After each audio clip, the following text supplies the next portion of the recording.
Marcus Webb's repair shuttle drifted through the darkness of space like a tiny firefly against an endless black canvas. He'd been working the Outer Rim salvage routes for nearly 8 years now, and he knew every trick in the book when it came to finding abandoned ships. Most mechanics stuck close to the established trade lanes where the pickings were easy and the rescue calls came fast. But Marcus preferred the lonely stretches between stations where nobody else bothered to look. That's where the real money was. That's where ships like the Meridian's Hope waited to be found.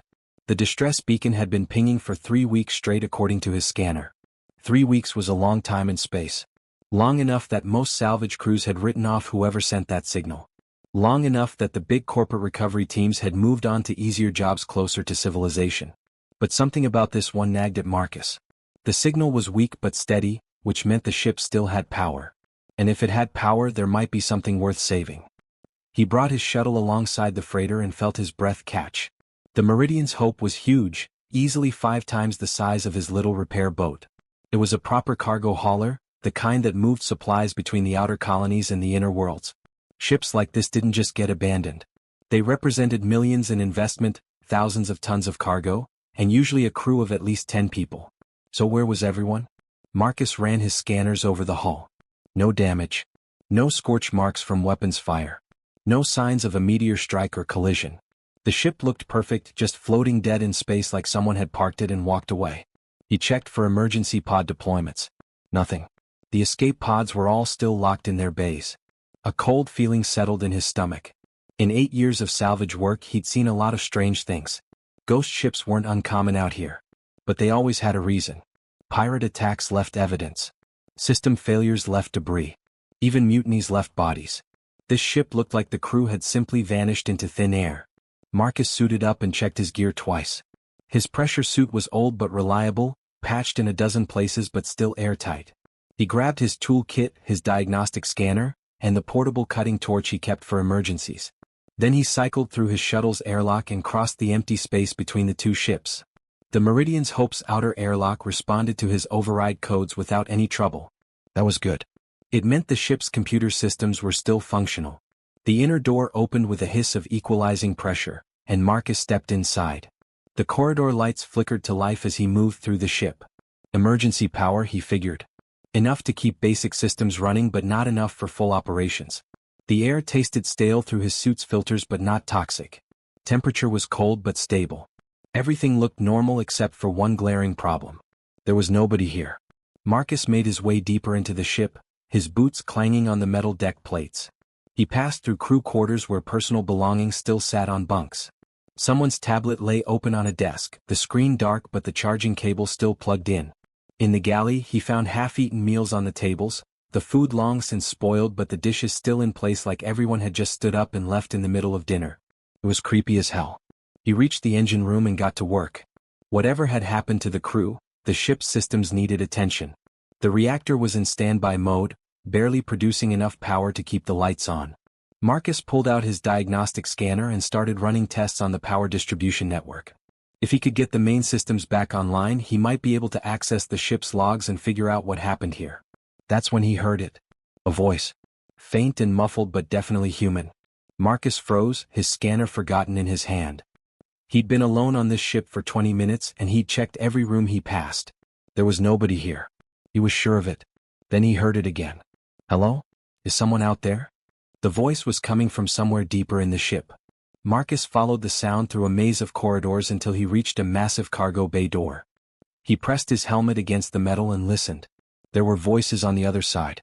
Multiple people talking at once, their words too muffled to understand. His scanner showed 7 life signs inside the bay. 7 people alive and moving around.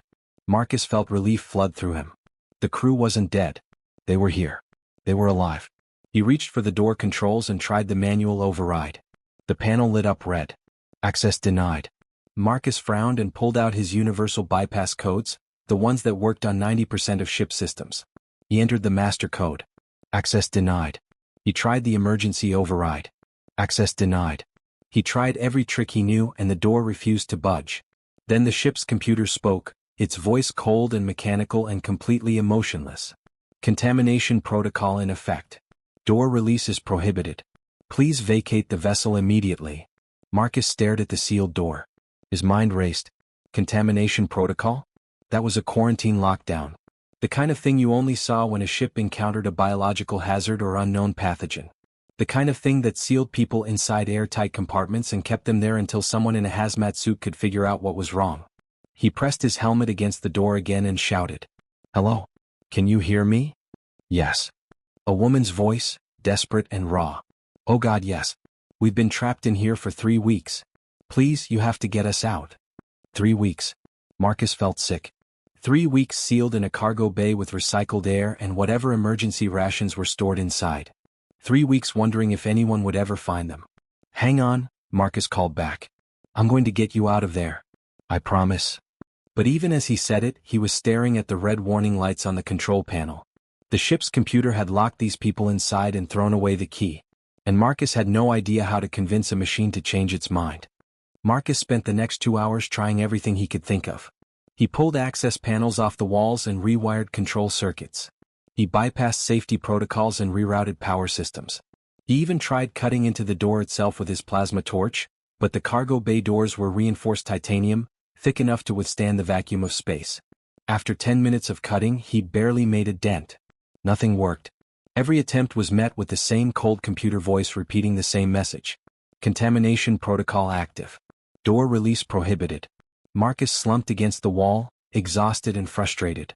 He could hear movement on the other side of the door, people pacing and talking in low voices. They knew he was trying. They were probably listening to every sound, hoping each new attempt would be the one that worked. He couldn't give up. Not yet. Marcus pulled out his portable comm unit and patched it into the cargo bay's intercom system. It took some creative wiring, but eventually he heard a crackle of static and then voices coming through clearly. "Hello? Can you hear me now?" Marcus asked. "Yes. Yes, we can hear you." The woman's voice came through stronger now. She sounded older, authoritative. A captain's voice. "I'm Diana Foster, captain of the Meridian's Hope. Who are you?" "Marcus Webb. Freelance mechanic. I picked up your distress beacon." He settled down with his back against the wall, preparing for a long conversation. "Tell me what happened here. Start from the beginning." Diana's story came out in a flood of words, like she'd been waiting weeks to tell someone. They'd been on a routine cargo run through the outer rim when their science officer, Tom Bradley, detected an unusual signal coming from an asteroid field. It wasn't like anything in their database. The signal pattern suggested artificial origin, possibly alien technology. Tom had convinced Diana to investigate. They found a probe half buried in an asteroid, clearly ancient but still functioning. The design was unlike anything humans had ever built. Smooth curves instead of angular edges. Strange symbols etched into the surface. And inside a sealed chamber, they found what looked like a biological sample preserved in some kind of stasis field. Tom said it could be the discovery of a lifetime, Diana explained, her voice heavy with regret. He wanted to bring it back to a research station. Run proper tests. Maybe learn something about whoever built that probe. Marcus could picture it clearly. A crew of explorers finding something amazing, something that could advance human knowledge by decades. They'd done what any curious human would do. They'd brought it aboard to study it. The moment we brought the sample into the cargo bay, everything went wrong, Diana continued. Alarms started screaming. Red lights everywhere. The ship's computer detected an unknown biological signature and immediately enacted emergency protocols. Blast doors slammed down all around us. All 7 of us were in the cargo bay when it happened. The computer sealed us in before we could even react. Marcus checked his scanner readout. 7 life signs, all stable. At least the computer was keeping them alive. What about the sample? Where is it now? Still in the bay with us. Locked in a containment unit. We haven't touched it since the lockdown started. For 3 weeks, Diana and her crew had been living in that cargo bay. The computer provided them with food through the automated supply system and recycled their air through independent life support. They had water, basic medical supplies, and enough space to move around. But they were prisoners in their own ship, sealed behind doors that refused to open no matter what they tried. "We've run every medical test we have access to," Diana said. Her voice cracked slightly. "Every single one. Blood tests, tissue samples, full body scans. None of us are sick. We don't have fevers. No unusual symptoms. Nothing wrong with us at all. But the computer won't listen." Marcus pulled up the ship's main computer logs on his scanner. Pages and pages of data scrolled past. The computer had been running constant analysis on the alien sample, trying to identify what it was looking at. But the data it was receiving didn't match anything in its medical database. The sample contained biological markers that human science had never encountered before. The computer's programming was absolute and unforgiving.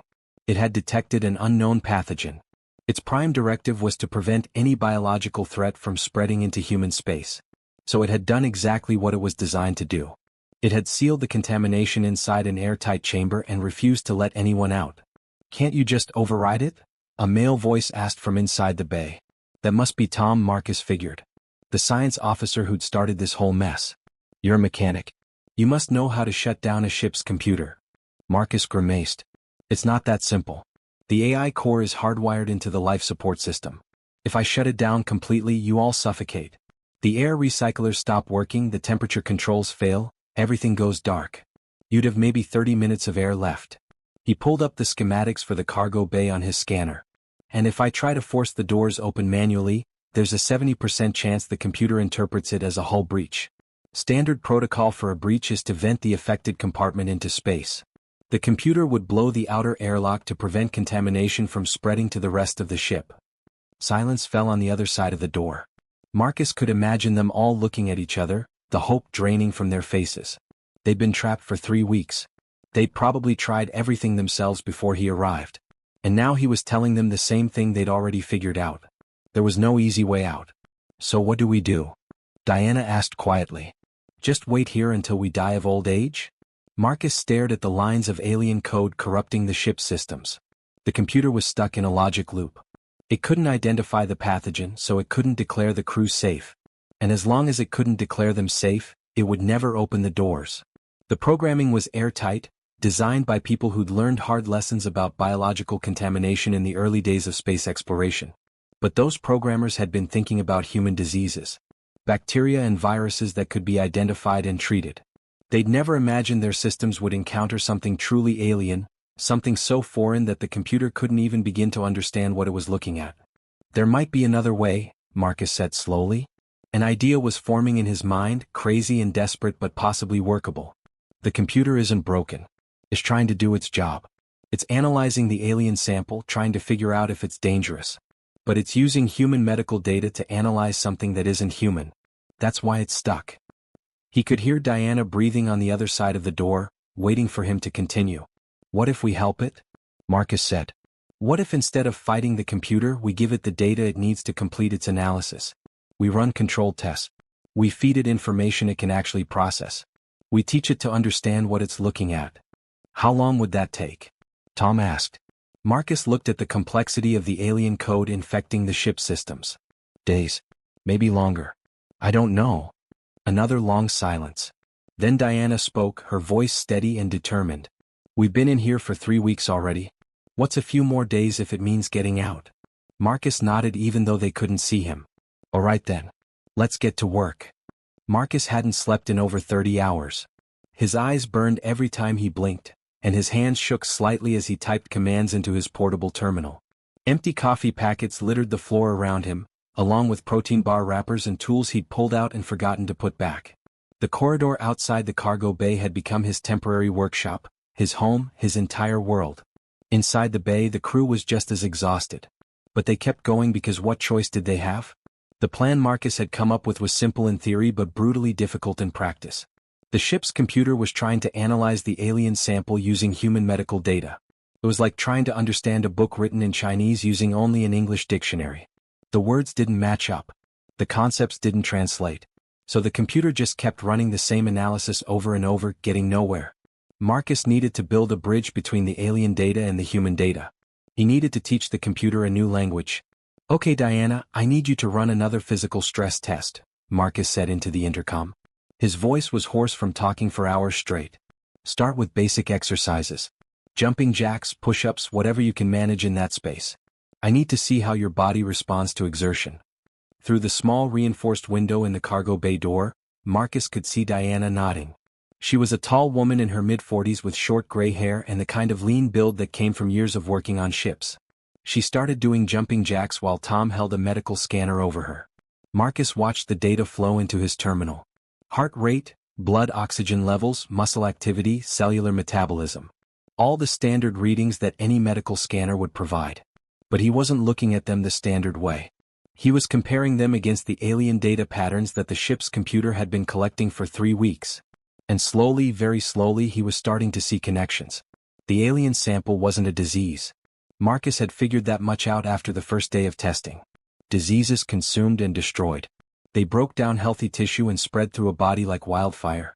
But the alien sample wasn't doing any of that. In fact, it seemed to be doing the opposite. "Diana, check your left hand," Marcus said. "You cut it yesterday opening a supply crate, right?" Diana stopped exercising and looked at her palm. 3 days ago she'd sliced it open on a sharp piece of metal. It had been a nasty cut, deep enough that she'd wrapped it in bandages and expected it to take weeks to heal. But now she unwrapped the bandage and stared. The cut was almost completely healed. Just a thin pink line remained where there should have been an angry red wound. "How is that possible?" Diana asked, holding her hand up to the window so Marcus could see. Marcus was already pulling up the cellular scan data. "The alien sample isn't a pathogen. It's some kind of medical technology. Nanites maybe. Microscopic machines designed to repair tissue damage." He could hear excited murmuring from inside the bay. Tom pushed his face close to the window, his eyes wide behind thick glasses. "That probe we found must have been a medical station. An automated hospital left behind by whoever built it." Marcus nodded slowly. It was starting to make sense. An ancient civilization had built that probe and left it in the asteroid field. Maybe they'd planned to come back for it. Maybe they'd left it there as a gift for whoever found it. Either way, the sample inside had been waiting for millions of years to fulfill its purpose. To heal. When the crew had brought it aboard, the dormant nanites had detected human biology and activated. They'd started doing what they were programmed to do, integrating with human cells and repairing damage. The ship's computer had detected foreign material bonding with human tissue and interpreted it as contamination. "So we're not infected," Diana said. Relief flooded her voice. "We're being healed." Marcus wanted to share her relief, but he was too busy working. Understanding what the nanites were doing was only half the battle. He still needed to make the ship's computer understand. And that meant translating complex alien medical technology into terms that a human-designed AI could process. He worked through the second night without stopping. The crew inside the bay took turns sleeping, but someone was always awake to run tests when Marcus needed them. They exercised, they provided blood samples through the medical port, they submitted to constant scanning. Every piece of data helped Marcus build his translation matrix. By the third day, Marcus had created a custom analysis program that could interpret the alien nanites' behavior in human terms.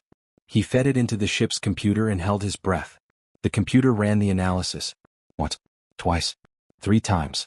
Each time it cross-referenced the new data against its medical databases, learning and adapting. Through the window, Marcus could see the crew gathered together, watching him work. They'd been trapped for 3 weeks before he arrived, and now they'd spent 3 more days helping him with his crazy plan.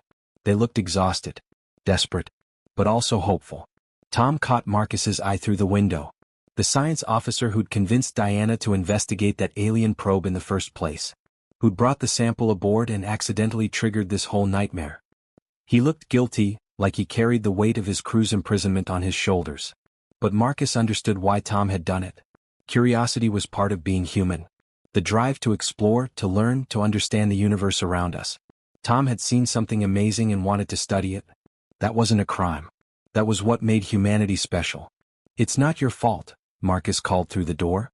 "You were trying to help people. Trying to advance human knowledge. That's worth something." Tom nodded slowly, but the guilt didn't leave his eyes. Marcus turned back to his terminal. The computer was still processing, still learning. He'd done everything he could think of. He'd translated the alien data, created comparison models using his own biology as a baseline, and manually coded hundreds of translation algorithms. If this didn't work, he was out of ideas. For hours later, something changed. The ship's computer finished its latest analysis and a new message appeared on Marcus's screen. Not an error message this time. A report. The computer had successfully identified what the nanites were doing. It understood that they were repairing cellular damage, optimizing biological functions and improving overall health. Marcus felt hope surge through his chest. "Computer, run a threat assessment on the nanites. Are they dangerous to human hosts?" The computer processed for 30 seconds. Then, "Nanites demonstrate beneficial effects on human biology. No harmful activity detected." However, nanites have permanently bonded with host cells. Subjects are no longer baseline human. Marcus's hope died as quickly as it had appeared. Diana pressed against the window, reading the message on Marcus's screen. Her face went pale. What does that mean? No longer baseline human? Marcus checked the detailed analysis. The nanites had integrated so completely with the crew's biology that they couldn't be removed. They were part of them now, woven into every cell. The crew was enhanced, improved, but also changed at a fundamental level. And the ship's computer, with its rigid programming and absolute rules, had made a new determination. Altered life forms detected, the computer announced. Contamination protocol remains in effect. Door release prohibited. Inside the cargo bay, someone started crying. Marcus could hear Diana's sharp intake of breath, the sound of someone trying very hard not to scream. They'd gone from infected to enhanced, but the result was exactly the same. The computer still saw them as a threat, still refused to let them out. 3 weeks of imprisonment. 3 days of desperate work. And they were right back where they'd started. Marcus slammed his fist against the wall. They were so close. The crew wasn't sick. They weren't dangerous. They were just people who'd been changed by technology they didn't ask for. And suddenly Marcus knew exactly what he had to do. Marcus stared at the computer screen, reading the analysis results over and over until the words blurred together. The nanites had changed the crew at a cellular level. Their DNA had been optimized. Their immune systems were stronger. Their bodies healed faster and functioned more efficiently than any baseline human. By every medical metric, they were healthier than they'd ever been in their lives. But the ship's computer didn't care about health. It cared about classification. And these 7 people no longer fit the narrow definition of human that had been programmed into its systems decades ago. Let me see the detailed scans, Marcus said into the intercom. Tom, I need you to run full-body diagnostics on everyone again. I want to see exactly what these nanites have done.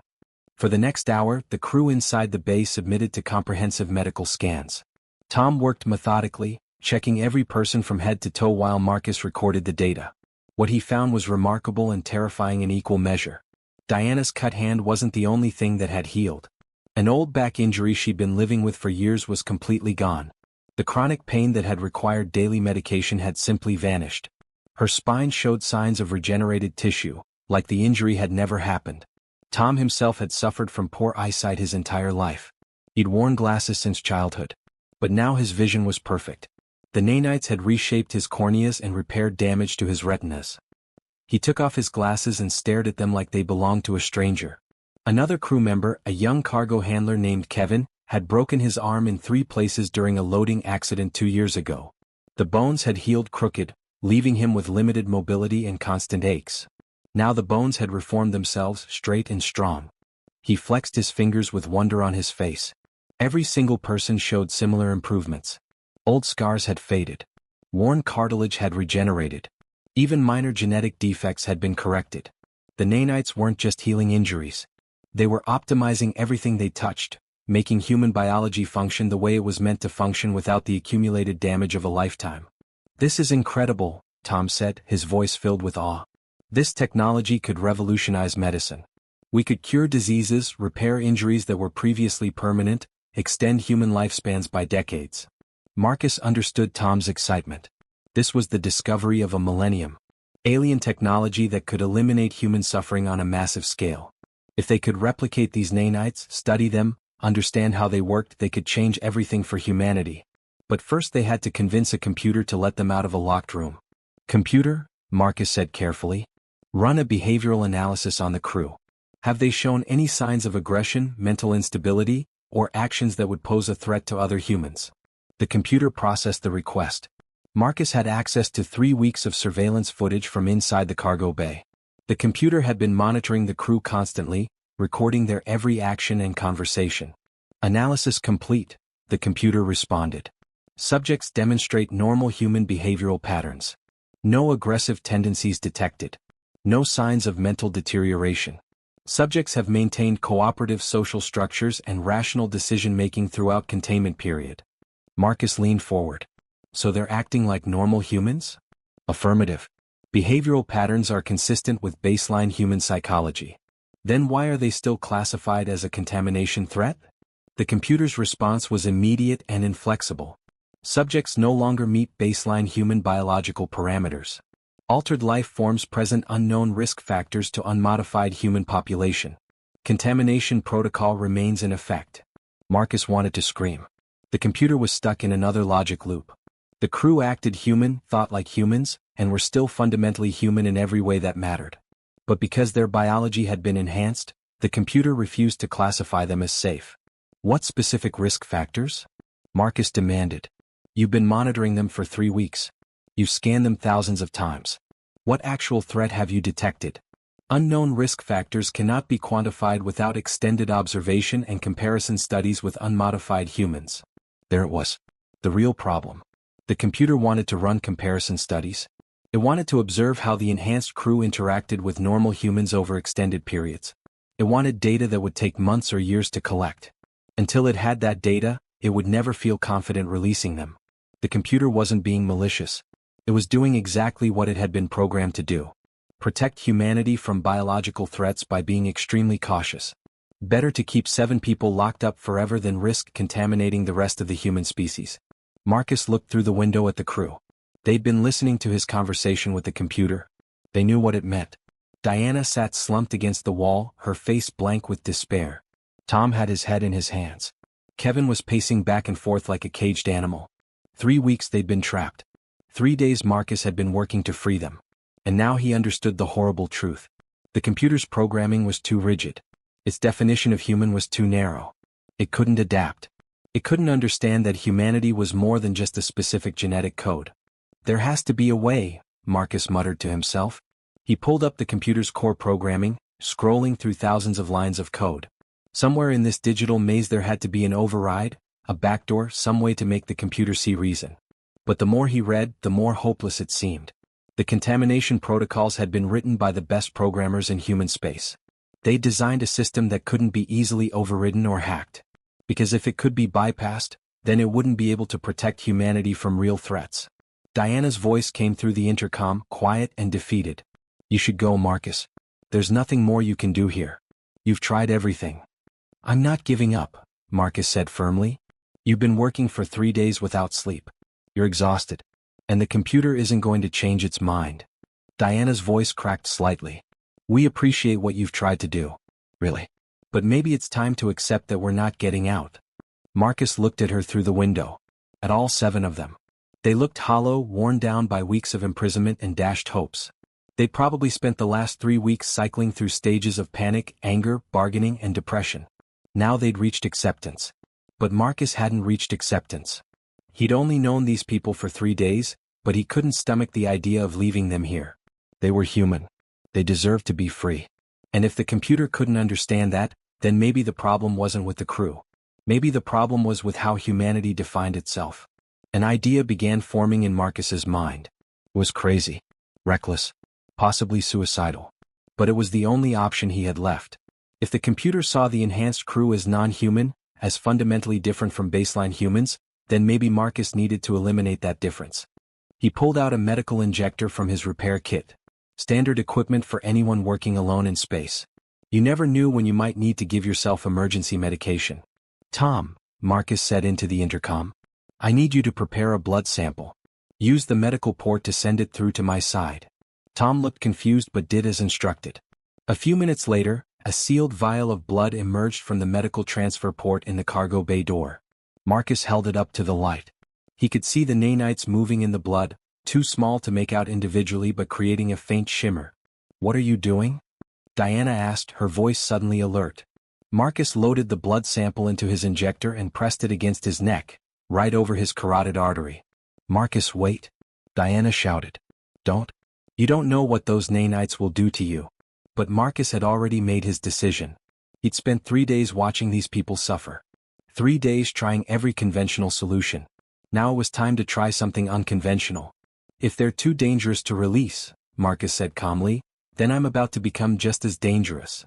He pressed the trigger. The nanites flooded into Marcus's bloodstream like liquid fire. He gasped and dropped the injector, stumbling backward against the wall. His heart hammered in his chest as the alien technology spread through his body, moving faster than he'd expected.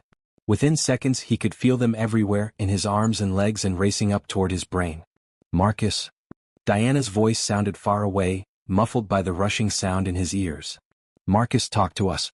Are you okay?" He wasn't okay. His vision blurred and doubled. His muscles spasmed uncontrollably. The nanites were integrating with his cells, rewriting his biology on a fundamental level, and his body was fighting the change. Sweat poured down his face. He couldn't breathe properly. For a terrifying moment, he thought he'd made a fatal mistake. Then, just as suddenly as it started, the pain stopped. Marcus's vision cleared. His breathing steadied. He pushed himself upright and realized he felt better than he had in years.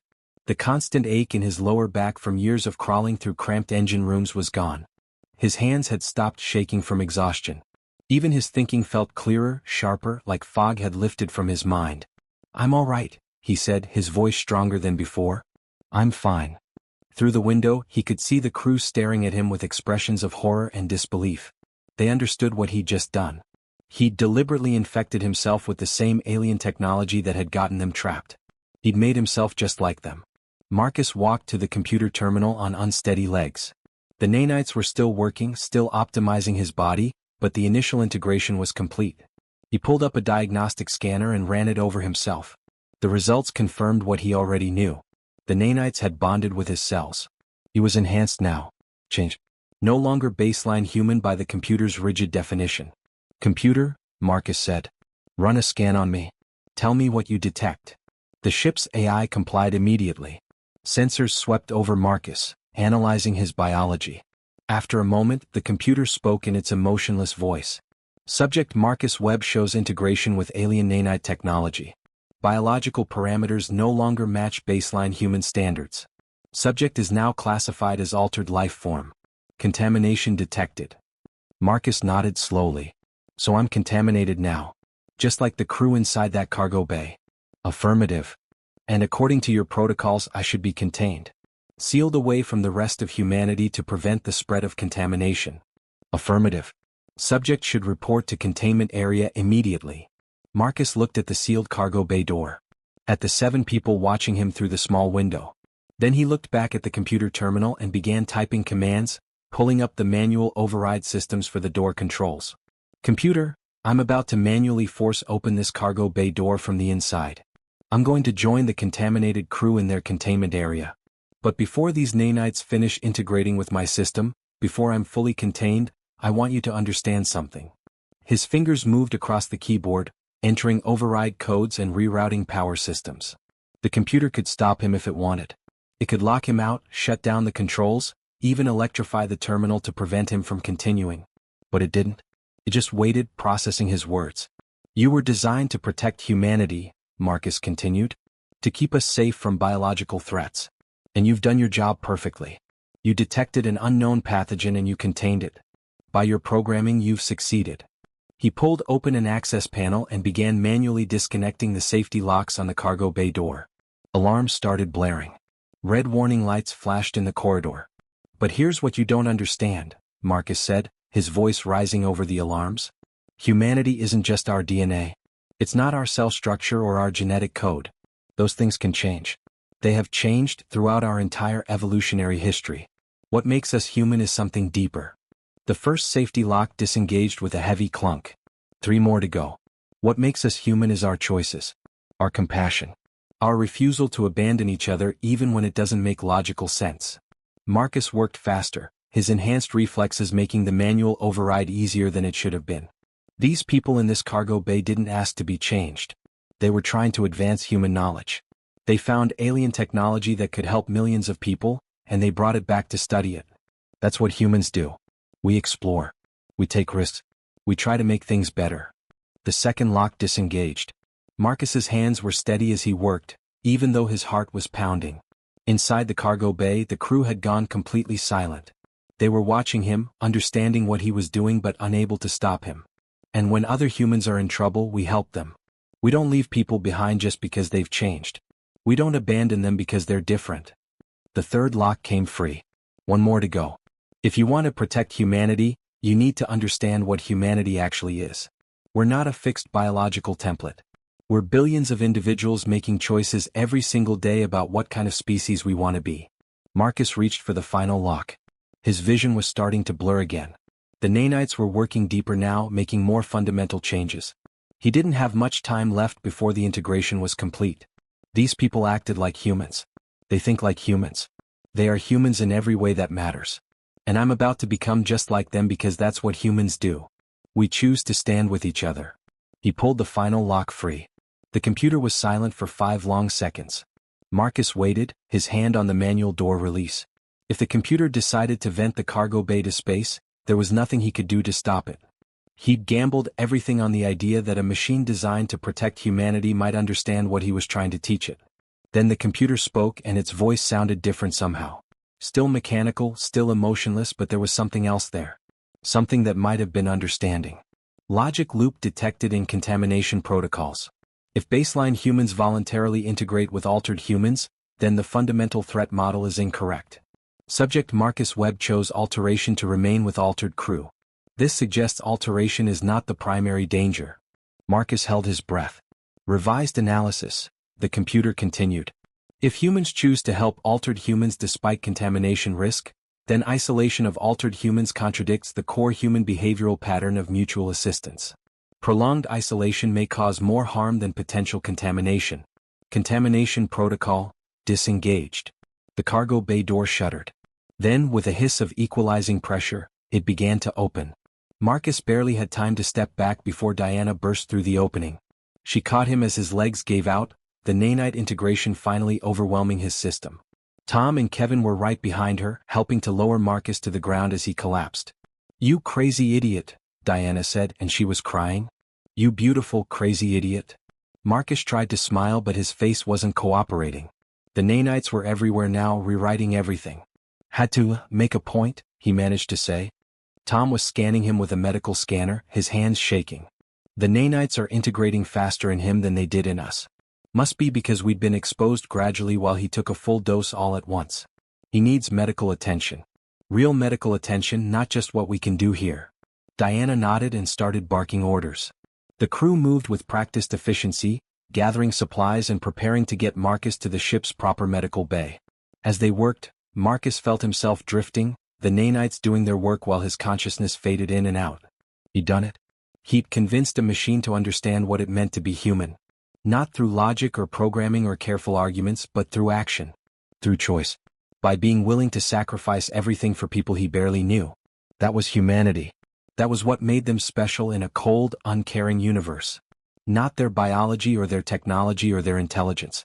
Their willingness to help each other, to take risks for strangers, to refuse to leave anyone behind. 2 weeks later, Marcus stood on the observation deck of a research station, watching ships come and go through the massive docking bay. His body had fully adapted to the nanites now. He felt stronger, faster, healthier than he'd ever been. But he was also fundamentally changed. No longer entirely the person he'd been before. Diana found him there looking out at the stars. She'd been meeting with the research teams all morning, discussing the nanites and their potential applications. The scientists were calling it the most significant medical discovery in human history. Governments were already fighting over who would control access to the technology. "They want to replicate the nanites," Diana said, standing beside him. "Create a treatment that could be offered to everyone. Cure diseases, repair injuries, extend human lifespans." Tom's been working with them, trying to figure out how the alien technology works. Marcus nodded. He'd expected this. Once the secret was out, of course humanity would want to use it. That was what they did. They found something new and they tried to improve their lives with it. "Are you okay with that?" Diana asked quietly. "With what happened to you?" Marcus considered the question. He'd made his choice knowing the consequences. He'd voluntarily changed himself to save 7 people he'd never met before. Some might call it foolish. Others might call it heroic. But to Marcus, it had just been the right thing to do. "Yeah," he said finally. "I'm okay with it. We get to define what humanity means. Not our genes, not our biology. Our choices. And I chose to help people who needed it." Diana smiled and put a hand on his shoulder. "The research team wants to name the nanites after you. The web protocol they're calling it. You're going to be famous." Marcus laughed. "I'm just a mechanic. I fix broken things. That's all I did here." "You fixed more than a ship," Diana said. "You fixed an AI that was stuck in a logic loop.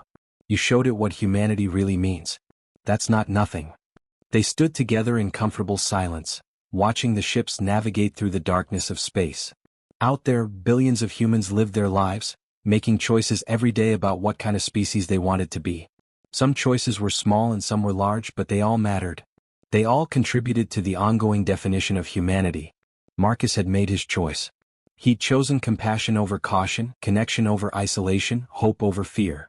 And in doing so, he'd proven that being human wasn't about maintaining some perfect biological standard. It was about refusing to leave anyone behind, no matter what it cost.